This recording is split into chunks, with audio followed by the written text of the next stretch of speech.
কোলাহল ছেড়ে অতনু আর রিয়া অনেক কম টাকায় গঙ্গার পাড়ে এক বিশাল পুরনো জমিদার বাড়ি ভাড়া নিয়েছিল।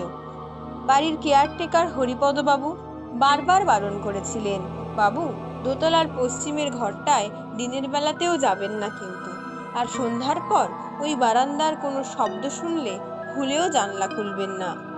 প্রথম কয়েকদিন ভালোই কাটলো, কিন্তু চতুর্থ দিন রাত ঠিক দুটোয় অতনুর ঘুম ভাঙল বারান্দা থেকে আসা মৃদু ক্যাচ ক্যাচ শব্দে। মনে হলো কেউ দোলনায় দুলছে। রিয়া তখন অঘরে ঘুমোচ্ছে। কৌতূহল সামলাতে না পেরে অতনু জানলা দিয়ে উকি দিল।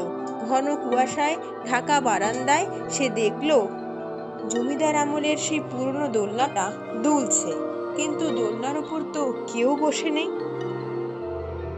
হঠাৎ দোলনাটা দোলা থেমে গেল।